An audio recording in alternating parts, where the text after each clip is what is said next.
Okay, I'm very excited. We've got a very special show. I'm happy to be back on Friday. Sorry I was gone last week. I am Izac with Fun Football Podcast. I've got some people here. Lauren, one of my best friends from Arizona. She's in our fantasy league together. This is our shirt for our fantasy league. It is the Backyard Confederation. I'm the reigning champion. Lauren, how are you doing? Good. Thanks for having me, Izac. I really appreciate it. Yeah, she's got a cool thing she's going to share with you guys in a minute. It's pretty exciting. But we've also got Scott Engel. How are you doing, sir? I'm doing good, man. That was a really rocking beginning, man. I think I might have to get an audio clip of it from you. My buddy actually he made that. It was pretty cool. But I didn't do the right intro, so I'm going to do this better. Scott Engel returning. He's a Fantasy Sports Writer Association Hall of Famer. He bets for Advanced Local. He's a fantasy writer for Rotoballer and for the Seattle Seahawks. And he's a host for Sirius XM Fantasy. Dave was talking about before. I've listened to it. And for The Athletic. There's the right intro. There we go. Thank you very much. I appreciate that. Yes, I am a full-time betting writer now for Advanced Local from coming to my 1-year anniversary. That's awesome. You weren't with them last year when you came on. You were flying around. You weren't with them, I remember, last year. You came on right around this time last year, right before the season. I actually started with them last September. You can check out a lot of my stuff on like NJ.com. I'm sure Dave is familiar with like a lot of their sites, Penn Live, Cleveland Plain Dealer, etc. And kicking to Dave, that was perfect. We've got Dave Hartman, fantasy writer for SB Nation and the Giants, and Big Blue View. It's an awesome website. I've read a lot of his rankings this week. And for the Pigskin Papers, and he's the ATB Fantasy Pod co-host. Dave, welcome to the show, man. How you doing? I'm doing well. Thanks for having me on. I'm excited to be here alongside the King, as Scott is sometimes called. I've heard Scott on the radio multiple times. He's great. Thank you. I've heard your pod, Izac, and I am excited to be here. The Mets scored 12 runs in 2 innings tonight, so Scott and I are happy. And I think we're ready to rock and roll. We are ready, and thank you to Mr. First Down for making that awesome intro video. Yeah, that was pretty cool. My sponsors really quick, and then I've got Lauren. She's going to share something really cool. We both are. Undefeated Live. They're sponsoring the show. Go check them out. It's a really cool app. If you do, use code FUNFOOTBALLPOD. And they've got daily trivia games now, weekly NFL pick'ems, and a season-long pick'em. It's free to join the app, but you can win real cash prizes. I won a few last year. Sportcoin, the world's first decentralized crypto sport network. Check it out on X at SportCoin1. It's listed on Deck Screener and 2Bit, and they have an upcoming Sportcoin bet. And finally, by PositionPicks.com. Sign up and compete against me in leagues. I've got a league. It's under Fun Football Podcast, but it's a cool college game where you pick like Ohio State's receivers, Michigan's running backs, whatever position group you want. You fill it like a normal fantasy team, but you pick a position group for our college. It's pretty cool. Yeah. Okay, I'm done. Lauren, do you want me to like show this stuff, or do you want to do it? How do you want to do this? It's up to you. Whatever you want to do. Okay, so she's got this venture, Arizona Bourbon Trail. She sent me this chip, and she sent me a map. It's got, how many distilleries do you have in Arizona, Lauren? 13 right now that locally make the bourbon themselves. Yep. She sent me this. They've got distilleries all over, 13 of them, like she said. Which one would you recommend first? You know, that's going to vary with everyone. Honestly, I think it's going to go off of probably where you're located or where you're visiting. Usually you want to go with whatever's closest, but they're all great. So depending on your situation, if you're trying to get away from the heat here and going up to Flagstaff, there's a few up there. If you're on your way to Vegas, there's one in Kingman. There's one in South Tucson if you're going to a U of A game. I mean, they're just spread out all over, which is awesome. Main goal is to go to all of them eventually. So whatever one you want to go to, you're not going to be disappointed in, because they're all amazing. They all offer tours, and they all have great bourbon. How do you get the map and the chip? How do you come about doing that? Like, I know I'm your friend, but how do other people get it? Yeah, it's super easy. You just search it on Google. Right under the address, there'll be a link to PayPal, and you just pay it. It's just $15. We mail out the chip and the poster next day, so usually you get it depending on where you're located, but if you're in Arizona, within a day or two. And then once you get them, you can start using them. Cool. What about the chip is the same deal? Yeah, so the chip itself that's how you get your discount. So if you show that at whatever distillery you go to, they do offer specific discounts for that chip or the Arizona Bourbon Trail. So it can range from like 10% off bottles to 3-cent flights. So pretty good deal. Cool. And they got this pamphlet too, Arizona Bourbon Trail. Go check them out on Instagram. All my friends in Arizona, I will send you guys this too. They're on Instagram, and it looks pretty sweet. This explains all of it. So cool.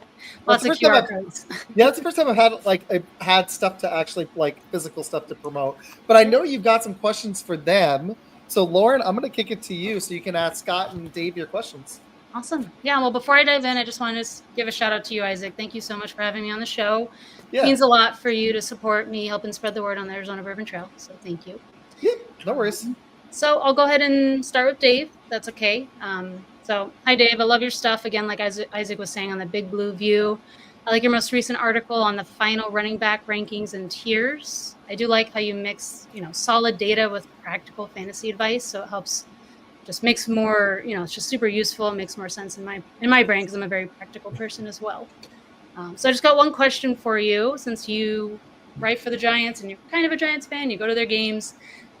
Which Giants running back are you rooting for or like more right now, Tracy or Scadaboo? Sure. And thank you for the kind words. They brought me on to do fantasy writing for Big Blue View.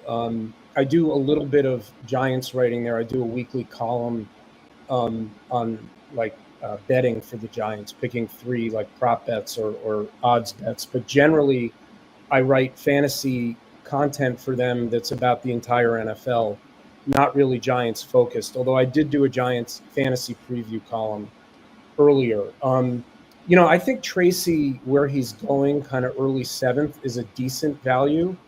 He, for a 5th round rookie, he showed out pretty well last year when he got the opportunity, kind of took the job from Devin Singletary, who got banged up early in the season. Cam Scadaboo's missed a lot of camp and is a rookie, so I think he's going to take a little while. Scadaboo was kind of hot early, but I think Tracy's an okay value. It's funny with the Giants because last year it was really like Malik Neighbors and nobody else for fantasy. Maybe Wan'Dale Robinson in a full PPR just because he was getting peppered with so many targets. I think this year there's a little bit more to kind of dip your toe into. Like if you're in a super flex with a deep bench and you want to take Jackson Dart as your 3rd quarterback with your last pick and you can stash him for a while. I also think that their defense special teams is kind of a sneaky, kind of bottom tier DST1. I think they're going to, be a team, depending on your scoring system, but a team that could get a lot of sacks, a lot of turnovers, and could be, they have a brutal schedule, so you have to temper it with that. But a team that could have a bit of a sneaky DST that you can either get for free, they're all free, but drafting it as the last DST taken, or just keep an eye on them on your waiver wire and stream them and play matchups. Awesome. I like that defensive line. Good call. Yeah, that is a good call. I appreciate that. Well, thank you for that input. I am rooting for Scadaboo, though, just because ASU. Yeah, no, I understand that. And I saw someone in the chat put boo when I said Tracy. That's her husband. Oh, okay. I just think, ignore him. I think Scadaboo's a really fun player, and I loved watching him in college, and I think it was smart for the Giants to take him. I just think that Tracy's the guy they're going to trust, especially early in the season, and especially with Scadaboo having been injured for a lot of camp in the preseason. Being a rookie, that just sets you back. And Tracy's cheap for a quote unquote starting running back. He's kind of one of the last ones going, kind of like early to mid 7th. I think is pretty decent value. Especially if he holds off Scadaboo and actually, like you project, holds the job. I agree with you, especially in the 7th round. Yeah, and the last thing I'll say, because I know we have a lot of stuff to cover. The Giants have been a fantasy wasteland for most of the last 5 years. They've been, any metric you want to look at, points, touchdowns, DVOA on offense, all these kind of things. They're like 30th, 31st, or 32nd. I do think this year they'll be more competitive and they'll be in more games, and there won't be so many games where they have to completely abandon the run in the second half. And I think there'll be a little more value for their running back room in general. They were booing that I won last year. I'm the four-time winner of this league. I'm going for 5. So they were upset about me. I had to. You got to show them your back, Izac. Yeah. Did you put your new one on? Yeah, I do. Hold on 1 second.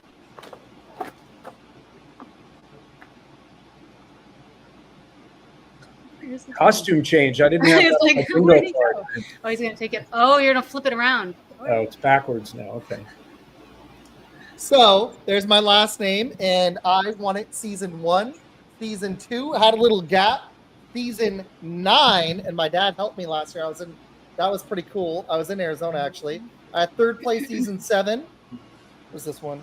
I'm an original member, and then I won it season 13. So 4 times and a 3rd place. Not bad for 13 seasons. I'm pretty happy with it. And she made this. She put my name on there. So when I was in Arizona like a month ago, I was like, hey, can we get this patch on there? We got to do that. Yeah, we made all those for a 12th season celebration. Looks good, though. Thanks, Izac. Yeah. And thank you, Dave. I appreciate that input. I didn't even honestly think about the Giants D, so that's a good waiver wire pickup for sure. If, down the road and they have a good matchup. Especially with Abdul Carter, that's going to make that defense even better. Awesome. And then, hi, Scott. Love your work on Seahawks.com. Thank you. Rivals, so I'm going to tread water here. But your most recent running back rankings and analysis article, I loved that you put Bucky Irving 5, despite his ADP being 23rd, and maybe it's gone up since then. But either way, I am a huge Bucky Irving fan. I think he's going to do way better than people think he's going to do this year. So I loved that call that you made. And then the only question I have for you is, who do you think on the Seahawks could be a breakout this season? Thank you. And, always like to talk to people in Arizona. In fact, I do regular hits on 1580 The Fanatic with the guys over at the Daily Blender and some of their other shows. Have a lot of fun there. So a lot of good fantasy football players in Arizona, obviously. With Bucky, I'll say really quick, he's my 5th ranked running back. He's just a dazzling runner. He makes people miss. He outraces guys when he gets to the second level. He can make people miss in short space, and you can get him in the second round, even though he's number 5 overall. For the Seahawks, in terms of a breakout, Jackson Smith-Njigba really broke out last year, but he's going to take it to another level this year, I think. And for those who bet, I wrote this on Oregon Live. His receiving yards prop is only 975.5 over on Bet365. You got to smash that. It's like 2-3 units, something like that. But this is a year I think he takes the leap from being a fantasy wide receiver 2 to maybe a fantasy wide receiver 1 because he's just so versatile as a receiver. I refer to him as Tyler Baldwin for those who have watched the Seahawks over the years. He's half Tyler Lockett. He's half Doug Baldwin. He's got the craftiness and route running ability of Tyler Lockett, but like Baldwin used to do, he can challenge a defense on any level. So I think, one of my big drafts on Saturday, I went from the number 2 spot, Bijan and Jacobs. And in the 3rd round, I went with JSN as my number 1. He's not an ideal number 1, but then McLaurin was holding out, and I got him in the 4th round. So, they're equal to me. They're high-end wide receiver 2s. I don't think the Seahawks have a player that's going to break out and come out of nowhere to stun people, but I think that Jackson Smith-Njigba is going to take his game to a next level. And if Cooper Kupp gets injured, Torrey Horton, a rookie who's had a great preseason, he's a potential sleeper. Got a question for you on the Seahawks really quick. Do you think Charbonnet can win the RB1 job during the season for the Seahawks? I think he's only going to get that opportunity if Kenneth Walker III gets injured. When Walker's in there, he's clearly the lead back. He's dynamic. He can score from anywhere on the field. Charbonnet's a nice compliment. He's a good hammer, near the goal line, and good contrast in styles. And we saw him average 23.5 fantasy points per game in his first 4 starts last year. So he'll be the R1 if Walker unfortunately gets injured again. He's had durability issues, so he's not going to win the job. He's not going to beat out Kenneth Walker. I don't think that's happening at all, but he may get his chance to start. You want to have him on your bench. I agree. Good. Both of y'all, good analysis. And Lauren, awesome questions. I'm loving it. Yeah, of course. No, I appreciate that input too. Jason, I think it's a great pick. Kenneth Walker is a great running back, especially PPR with Charbonnet. So it's good to have him. You never know. Running backs get hurt all the time. So to have that handcuff is a good idea. Real Seattle fan. Real Seattle fan who's had the pleasure of actually working for the team as a fantasy writer and occasional columnist over the last 14 years. You'll appreciate it. I was just up in Seattle, actually, like just this week. I flew up there and went up to Bellingham for my brother's wedding. So it was pretty cool being up there. I'm a New York Seahawk fan. Like David said, like I'm a Mets fan and a Knicks fan otherwise, but I've been a Seahawk fan nearly my whole life. A lot of people in New York root for other football teams. Yeah, because the Giants and Jets were terrible when we were all kids.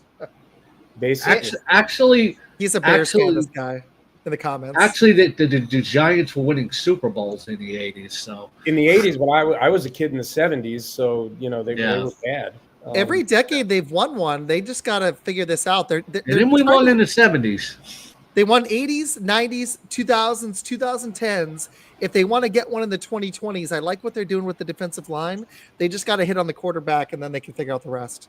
Yeah, tough division, but it really is. But Dallas just took a step back, which I'm surprised I'm not getting more comments on the Packers because of the Micah Parsons thing. Calling for it.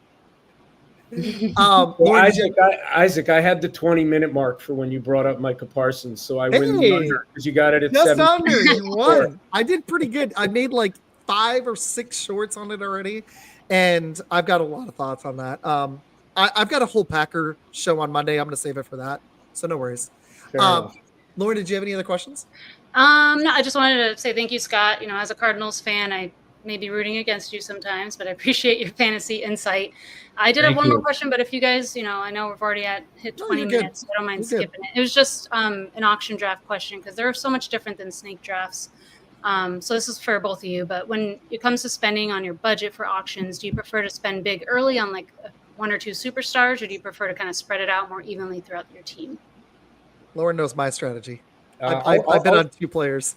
I'll go first. The main league I play in, I've been in for 31 years, and it's a 14-team auction. Okay. So not only is it an auction, but with 14 teams, it's kind of brutal. And there isn't a player, a high-profile player that doesn't have at least 2 people who really want that player.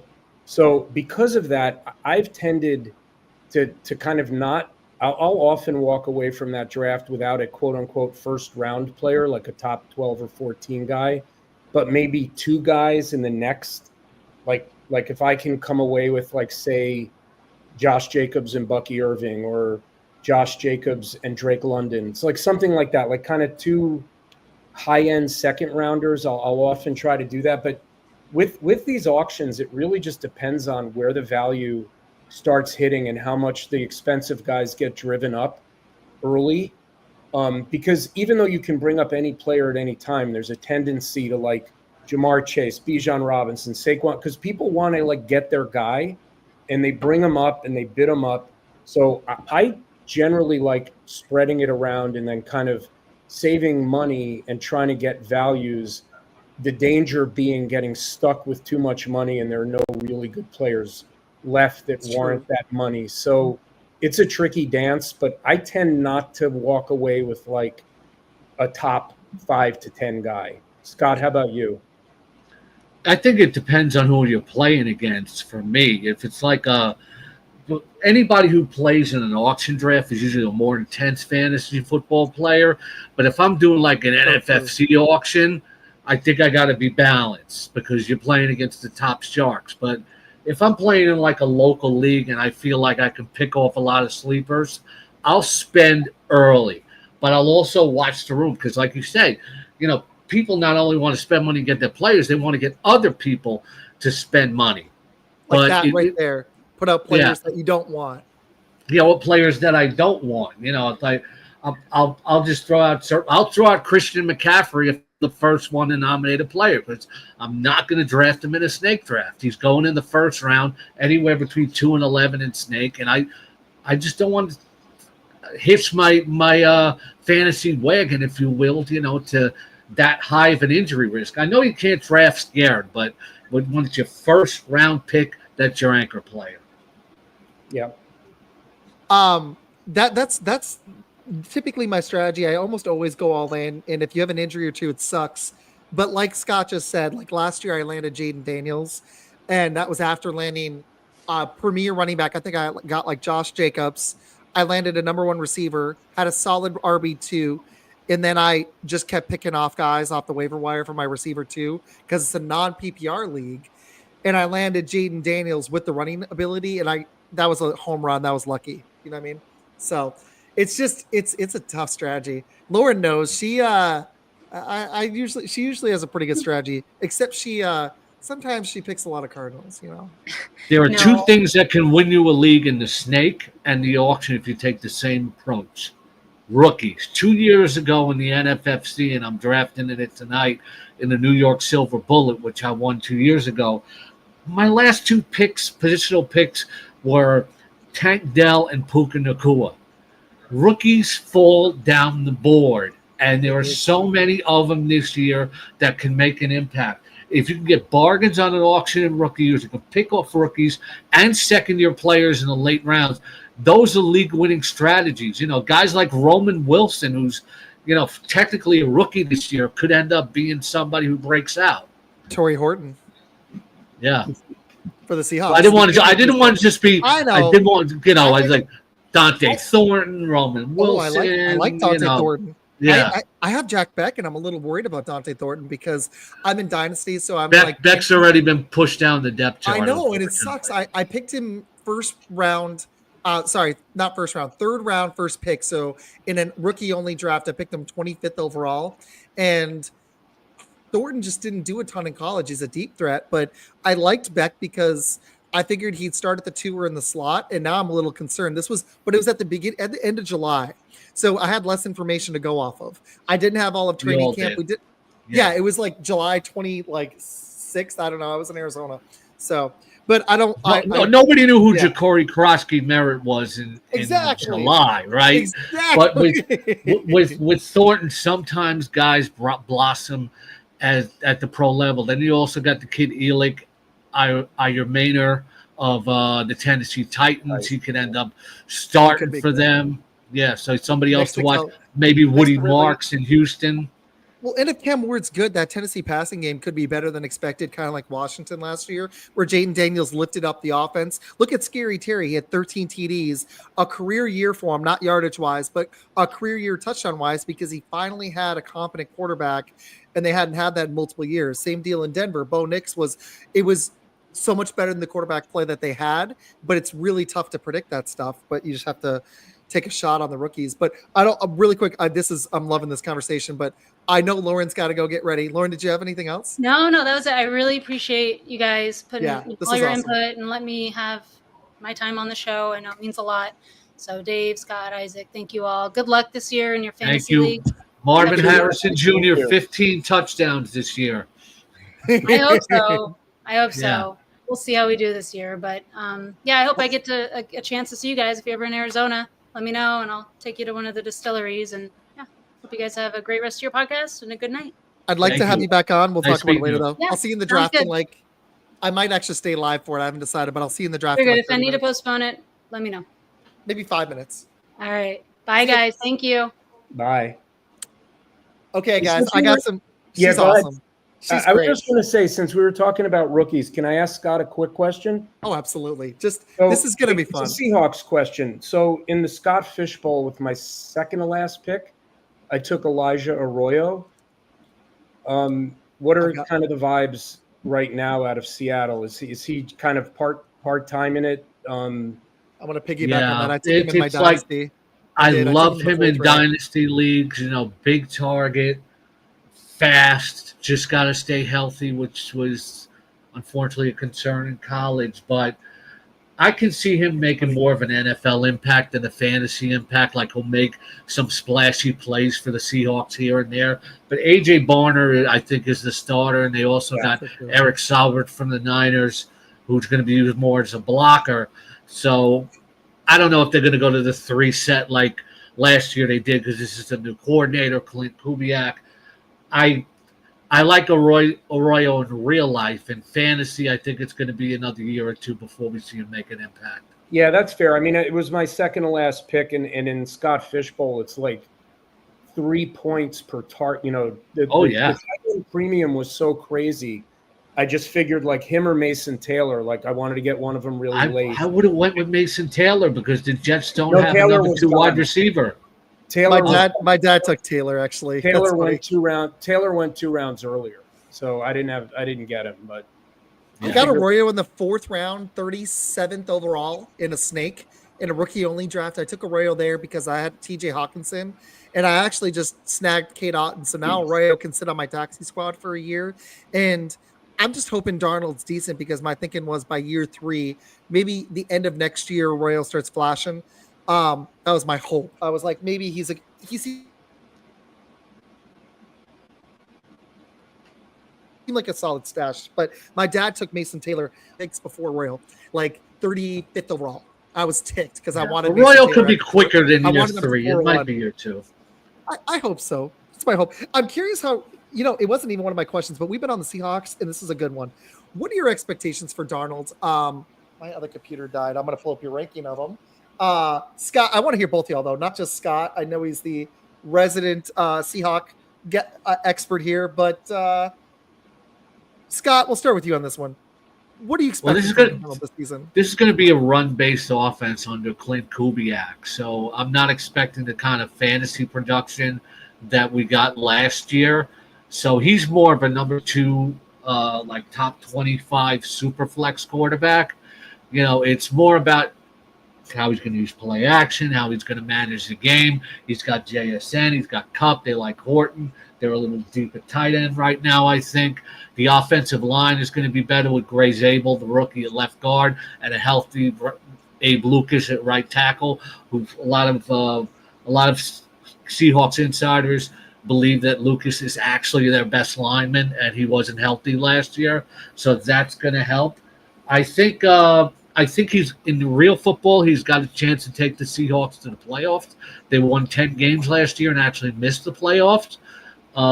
He's got to keep away from some of those confounding interceptions that he throws at times for fantasy. Really, I only want him as a super flex, like top 25 pick. And I think that's fair because here's the problem. I missed start. I was looking for a charger for my other computer because I had y'all's rankings up so I could look at them both. But here's the problem. He had the best coaching in the NFL, one of the better coaches last year. Connell's probably unbiasedly, even as a Packer fan, at worst, the top 10 coach. But he didn't only have one of the better coaches in the league. He had probably the best set of weapons, receivers and tight ends in the NFL. That's just not the case in Seattle. And Aaron Jones was really good for Minnesota last year. And the offensive line, everything around him was so ideal. That's why I'm curious on your thoughts on JJ McCarthy. But that's one of my problems with Sam Darnold. So I agree with you. If he proves it, great. Good for you guys. You got your quarterback. But I'm with you. Dave, what were your thoughts on Darnold? Yeah, I mean, I agree with everything Scott said. The one thing I'll add is QB is so deep, and the QBs ranked from about 18 to 27 are so, stronger than we usually see as a group if you're looking for a cheap second QB in a super flex, that I just don't think you need to draft Darnold. There are other guys in that range, whether it's Michael Penix or Bryce Young or even like Trevor Lawrence, that I just think offer a little more upside this year because of the weapons they have and the offenses that they're in. I think Seattle's going to be a good team this year. I think they can challenge for the NFC West. And I think they're going to ask Darnold, not to throw 35 touchdowns like he did in Minnesota last year, because he's probably not going to need to. I agree. And so I just think there are other QBs in his range that I'm more interested in when it comes time to kind of like click on a second quarterback. But I think it's, look, he earned himself a lot of money. Forget the last 2 games last year because he cost himself a little bit of money. But, his resurgence and Baker Mayfield's resurgence are amazing stories, because both of those guys, first and third picks of the 2018 draft, and they were both written off. When you can't make it in Carolina, which happened to both of them, it's kind of like, all right, they can't make it, they're ruined, and they're both now good starting quarterbacks in the NFL on potentially playoff-bound teams. So good for them. Yeah, and they started out, as Browns and Jets. So, not 2 uphill battles right there, right? Yeah, landing spot matters. People. Although Mayfield did lead the Browns to a playoff win over Pittsburgh. He did. Yeah. No, that's a good point. Okay, because I know Scott's got like 10 minutes, and I want to ask a couple of running back questions. Dave, you have Saquon Barkley number 1. I didn't wear my Barkley jersey for my friend, but I actually traded for him in Dynasty. And I traded the 5th pick overall. Okay. I'm trying to remember what I traded. I traded the 5th pick overall, which ended up being Travion Henderson. My dad took him there, I think. And I'm trying to remember what else I traded. Oh, and DeAndre Swift, which I don't think was a terrible deal for me, even though I like Travion, but my team is all in. I have Josh Allen at quarterback. It's a PPR double flex. I have Josh Allen, Saquon Barkley, Jonathan Taylor, Aaron Jones, Ramondre Stevenson. I've got Wilson. I picked up Shipley as the handcuff to Saquon, and then I got Moth. I'm a little thin after the first 4. But at receiver, I've got Brian Thomas Jr., finally reported, Scary Terry, DJ Moore, and then in my second flex spot, I've either got Matthew Golden, Jack Beck, or I can slip in Aaron Jones. One of those running backs, yeah. And I've got TJ Hawkinson at tight end. So it's an all-in team. I have no picks next year except for 1. I only had 3 picks this year, but I pushed all my chips all in. What's the thought on Saquon? So I know a lot of people are scared about 2 things. one, the 480 touches last year, and the fact that no running back has repeated as the RB1 since Tomlinson in like 06 and 07 or something like that. And 2, the fact that like Saquon's average touchdown rush last year was something like 29 yards, and Hurts, that's all of the goal line carries. And I get all that. I just think, look, for me, Saquon and Bijan, I could go either way. I mean, my rankings are also half PPR, probably worth pointing that out. I just think Saquon's in the best situation of any running back, just in terms of the offensive line, a team that gets out to leads, a team that salts away leads, had the highest run rate in the NFL last year at 56%. And you can't predict injuries. I know that guys who've had that kind of workload, and there's a history of them breaking down the next year. But Saquon, for 28 years old, he's missed a season and a half of his career with injuries. A couple of those years on the Giants, they were bad, didn't have the ball a lot. He didn't get buried with carries. I just like, if the reason not to put him 1 is because you're worried about history of other running backs, I couldn't buy into that. But I think it's very close with him and Bijan, and I could be convinced either way. But I do think that the 2 of them in a half-point PPR, I do have them ahead of other running backs. So that's why I have him first, if that's a good answer. No, I agree. I think Gibbs, I'm a little bit worried about him sharing the loan with Montgomery. The offensive line is going to take a step back. Their center retired. I don't expect their offensive line to stay as healthy and be as dominant.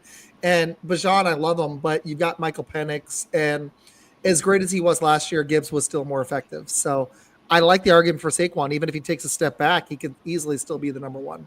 That's my thought. Got a good question in the comments, but Scott, what are your thoughts on Saquon? Look, he's not going to rush for 2,000 yards again, and that's an outlier season. Him and Jamar Chase are probably not going to match what they did last year, but the floor is so high that how can you go wrong with drafting Saquon? Even if the offensive line isn't as good as it was last year, it's still going to be one of the better units in the league.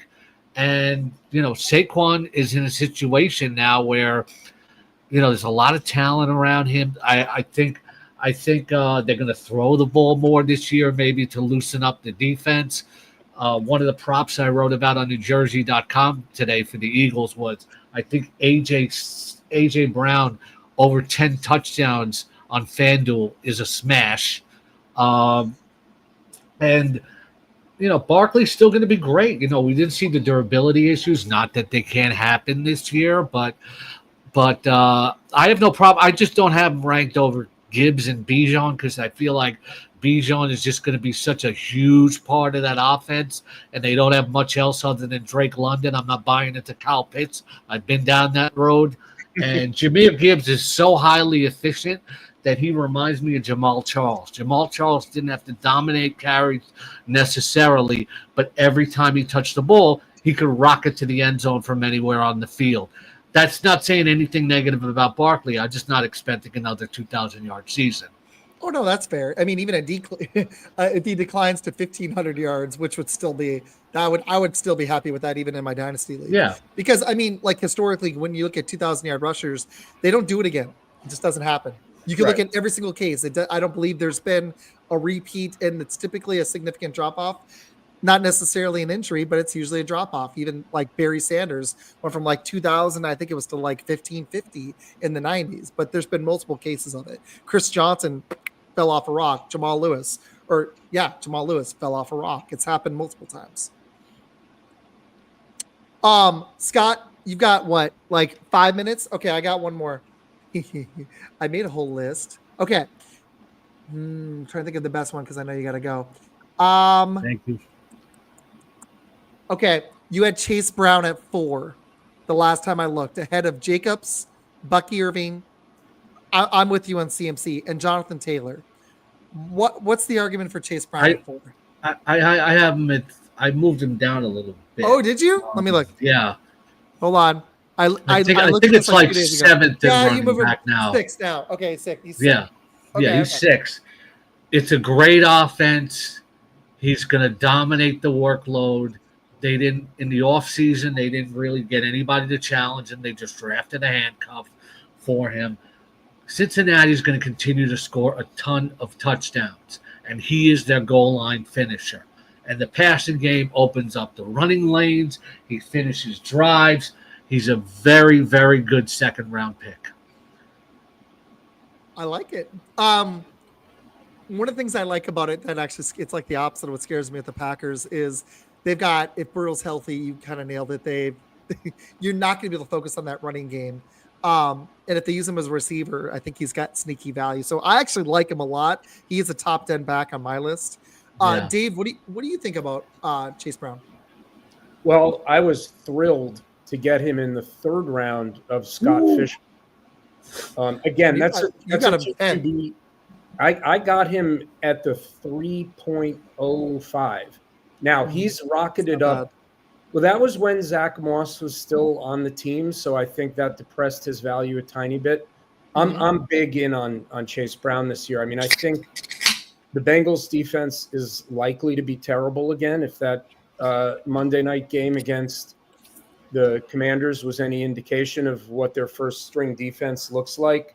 Chase Brown, last year I saw this crazy stat. The last 8 weeks of the season, running backs on the Bengals not named Chase Brown had 9 total touches. The last 8 games of the season. I mean, I don't think Zach Taylor wants to use him quite like that again. And I think Samaje Perine, who's a very good pass pro, will get, some of the third down work. But to Scott's point, they're going to score a lot. They're going to score a lot of touchdowns. He's money from inside the 5. He's a tough runner. A lot of times we're biased against guys because of their draft capital when they came out of college. And you see this in fantasy, like Isaiah Pacheco, 7th round pick, Chase Brown, where he was drafted. You've seen some undrafted running backs. And people just kind of like have it in their head, well, he can't be that good because NFL teams didn't take him on day one or maybe even day two. But, for fantasy football, it's about production and opportunity, probably in that order. And Chase Brown, he showed last year that he can produce, and he's got the opportunity. They don't really have much. They have Samaje Perine and Taj Brooks, who is like a 6th-round rookie. My dad stashed him too. I'm not big on Brooks, though. Yeah, I mean, Chase Brown's going to get, he had 23 touches a game once he took over the backfield last year. I don't think he'll get quite that much, but I think he's good for 20 a game and on a great offense. So, yeah, I have him higher than most, solidly in the second round, right in the range of Jacobs, Taylor, and Bucky. Kind of if you're smart and you're kind of doing tiers in a snake draft, you get whichever one of those guys is the last one or earlier, if depending on what slot you're in. I like it. I know Scott's got to go. Scott, yeah, I got my NFFC. No, you're good, draft. Man. I've got a draft in 15 minutes, and I don't want her to push it too much because I'm running on a few hours sleep. And what were you drinking there, though? I have my Dr. Pepper Zero sugar. Dr. Pepper Zero. You too? That's what. Yeah. I'm getting like it's funny. I hit 35 and now I have to drink zero sugar. Have you tried the blackberry? I feel like I'm doing a commercial, but it's awesome. Yes, it's so good. I love it. Seriously. Yeah. Dude, this was great. I would love to bring you back on. I'm gonna try to get Dave back on, and either my dad or Med is pretty cool, or the fantasy guy from last year. But I would love to do another fantasy show. Maybe in the middle of the season or towards like the fantasy championships. I think would be a lot of fun because that's always a good time. But I would love to have you back on. Good luck to your Seahawks. It's going to be, I think you guys are going to have, I think it could be a really sneaky, solid season. So defense is going to be very good. Dave, it was a real pleasure to meet you. You too, Scott. Let's go, Mets. There you go. Good luck in your draft tonight. Thank you. The Shea Stadium Sean Hawks are now drafting. I combined like the Mets original stadium with the Seahawks in the name of my son. Nice. That works. Dave, if you got time, I got a couple more. Yeah. I can hang around for another 15 till you have to go. Yeah, no worries. I might actually, my dad, I'm thinking about streaming it live with him. I'm considering it. I'm waiting to hear back if he wants to do it. Okay, that's we fine. drafted together last year. He helped me and we ended up winning it. Okay, so all right, now I'm just going to go straight to your list. Okay, that's fine. Okay. And again, my rankings, they're about a week old now, and I haven't updated them on the site. So some of the stuff may have moved a little. And again, they are half PPR, 4 points per passing TD. 4 points for those are such tarred leagues, but they're fun. Okay, would you take a Kane or Jacobs in full PPR? I'd go Jacobs because I trust the Packers offense more than the Dolphins. And if he gets hurt, you're screwed. Right now, I would take Jacobs over him just because I think he's a much safer pick. But a chain last year when Tua played, I'm sure everyone has heard and seen this stat, was the RB1 in the 11 games that Tua played. And I believe for the season, he led all running backs in catches and receiving yards. So, he does have a little bit more of a high ceiling, I think.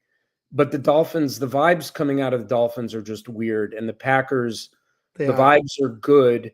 And their receiving core, we've got good vibes right now. Yeah, but also their receiving core is a little banged up to start the season. It really is, man. And if their defense is a little better with Parsons and just in general, I could just see them running the ball a little bit more. Marshawn Lloyd is hurt again. And they have other guys, but I think that just helps Jacobs, kind of absorb a little bit more volume as well. I've always been a big Josh Jacobs fan, so that one's was kind of an easy question for me. And I have Jacobs, I think, ranked higher than a chain. And if I don't, it's funny with rankings. A lot of times you make your rankings list, but when you're in the heat of a draft, That doesn't mean that the guy you have 7 you would take over the guy you have 8, right? Isn't that funny? I always make my mental rankings, but this is the first year I went and made real rankings. Yeah. I'm gonna pop some more out on Twitter this weekend. Like I'll probably drop 2 tomorrow.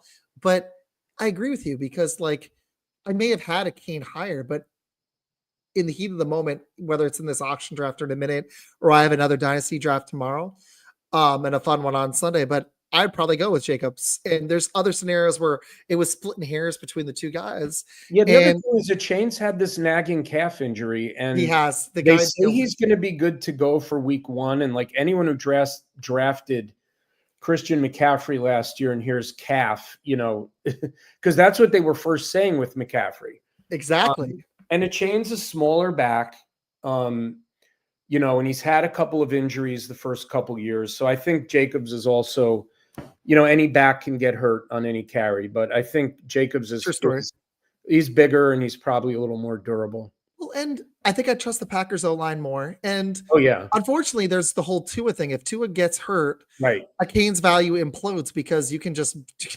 I mean, they don't have a backup QB. Well, it's a parlay with first and foremost, I'm a Dolphins fan. So any Dolphin you take, whether it's Tyreek Hill, Jalen Waddle, Devon Chain, it's a parlay. And it's sort of like the Rams right now with Stafford. Like you're not only banking on your guys staying healthy, but you need the quarterback to stay healthy. Now, that has pushed that in all those cases, it's pushed the value down a little bit, or the price down a little bit, not the value. So you can get these guys a tiny bit cheaper because of the concerns over QB health. But it's just a question of how much risk you want to take. As Scott said earlier, you don't like to draft scared, but you also have to look at the players. If you're in a snake draft, like who's right around them, right? If your choice is Devontae Adams or Mike Evans, like right now, I might have said Adams at the start of the preseason before all this back stuff with Stafford. Now I would say Evans. And it's the same thing with the Chain and Jacobs, although I might have always said Jacobs. Right now, because of the Chain's calf issue coupled with the Tua risk, I would just say Jacobs because I don't want to play that injury parlay necessarily until the value is to a point where, okay, Devon Chain in the 3rd or like very end of the 2nd, now I'm a little more interested because the cost is less. That's a good take, man. I really like that. That was good. Okay, we need to hit a little bit of receivers, but Justin, I love this guy. He's awesome. He watches every show. He's great. He's got a hot take. And I'm curious. I think there's a chance Matthew Golden works out. I actually really like the Savion Williams pick, but they've got to be healthy. I do like Tucker Kraft. I'm hoping Love stays healthy and can push for top 12. He's ranked in the teens right now, like around 7. A lot of people have him in the 15 to 18 range. He has a bonus hot take about George Kittle finishing the season as tight end 1. You know what? I'm going to be talking so much Packers tomorrow and Monday and Friday. I've got 3 more shows next week. Let's hit the Kittle thing. Do you think Kittle has a chance to finish as the tight end 1? He definitely has a chance because he was the tight end 1 last year. And so he can certainly be the tight end 1 again, and especially with what's going on with the 49ers receivers, right? So Juwan Jennings either does or doesn't have a calf injury. It may just be that he wants a contract and they're saying he has a calf issue or he's saying it. Brandon Ayuk, I don't think is going to be back before Halloween or maybe around then. I don't either. Right. So Ricky Pearsall, everyone's pushing Ricky Pearsall way up their boards, but Pearsall basically had 1 good game as a rookie. I know he got shot in the summer and there's a lot of reasons and people are very high on him. And you've got McCaffrey coming back and he's going to eat up some target volume. Brock Purdy loves George Kittle. Now, Kittle's never been like 120, 130 target guy, but he's efficient with his targets. He's very good in the red zone. And he's, the last couple years, he's been pretty healthy. So, I think there's a big drop off after the first 3 tight ends.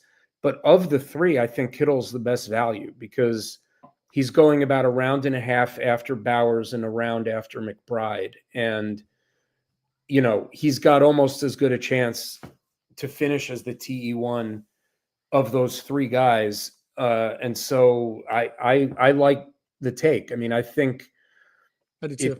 he was TE1 last year, so he could do it again. And I know you don't necessarily want to talk about Love. The one thing I'll say there is, if Jordan Love runs as little as he did last year, and I know he hurt his MCL in week 1 and was kind of never the same QB, but if he's a pure pocket passer like he was last year, unless you put up, if you're Joe Burrow or Baker Mayfield and you throw for 40 touchdowns, you can finish as a top 5-6 QB, but it's really hard to crack the top, 5 if you're not a runner. And it really is. It really is. QB's so deep.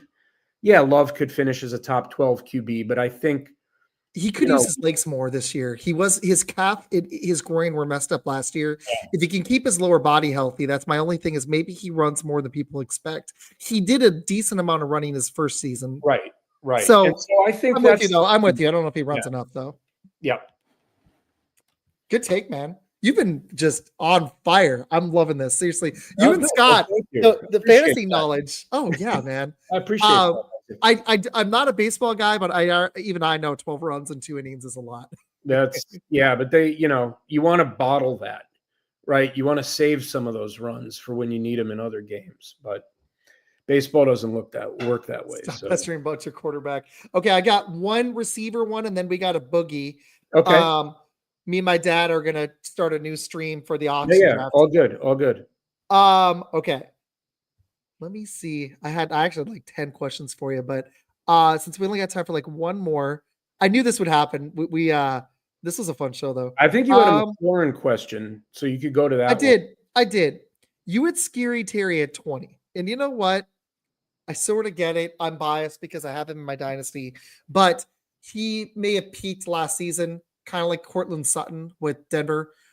Make the argument for 20 for Scary Terry. He was receivers 7 last year in PPR. Yeah. So first of all, again, my rankings are half PPR, so that probably pushes him down a little on volume. At the time I did those rankings, he either hadn't signed or had just signed.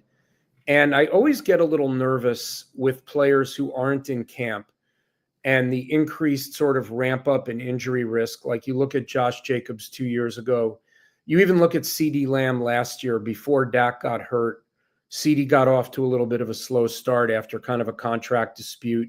And so did Brandon Ayuk before he got hurt. Wow. Both of those guys coming off of holdouts or hold-ins. Doesn't always work that way.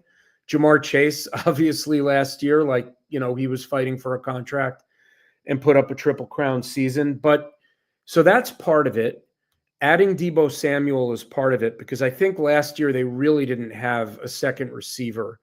And I don't think Deebo is washed. And I think they're going to use Deebo in a lot of different ways.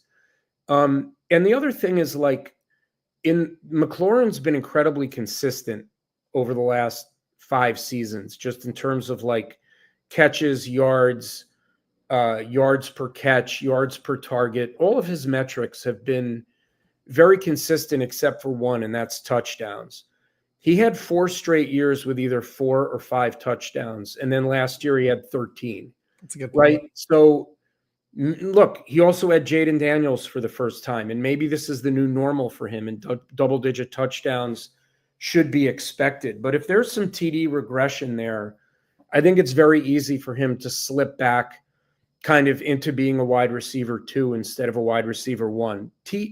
Wide receiver 20 is probably a little low. No, that might be fair if he does only have 6 TDs. Yeah, I just think he's a solid wide receiver 2 with upside is where I'd put him. Kind of in the Mike Evans, Tyreek Hill. There's a whole bunch of them. They're kind of in a similar range for me. And again, when it comes down to hitting the button, it'll depend on who I already took and where I'm concentrated and things like that. I do like McLaurin this year. I just think you're buying his ceiling, right? If you draft him to be the wide receiver 7, 8, 9, or 10, you're kind of buying his ceiling. And I usually don't like chasing performance like that unless I really think, okay, this player has entered a new phase of his career where the new normal are the numbers he put up last year, and I'm just not personally not ready to believe that on McLaurin, and maybe I'm missing out. And I'm willing to take that risk. That's fair. No, that was a detailed take. I like it. It's not the same argument, but I'm thinking of the same thing with James Cook, where he boomed and had like 16 touchdowns last year. And it's like, if there's touchdown regression, especially Josh Allen, it's a different argument. But I'm like, do I fade on James Cook because that was an outlier, or they're focusing more on the run, kind of like Jaden Daniels? He is a competent passer. Is this the new norm? It's tough to know. You've got. Yeah.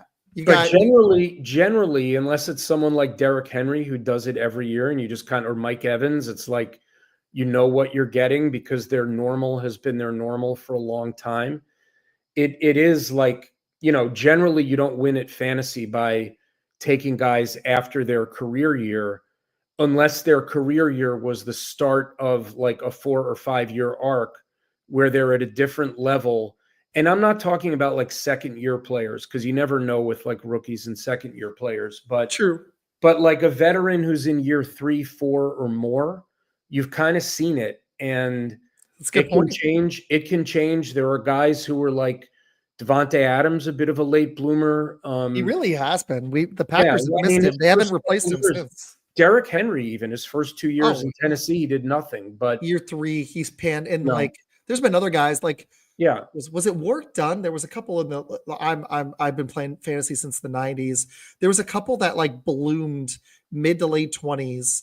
Yeah, it happens. It happens. Derrick Henry was like that, I'm hoping, as a Packer fan, I'm hoping Matthew Golden is a quick bloomer, but that doesn't always happen with receivers or running backs. Sometimes they take a minute.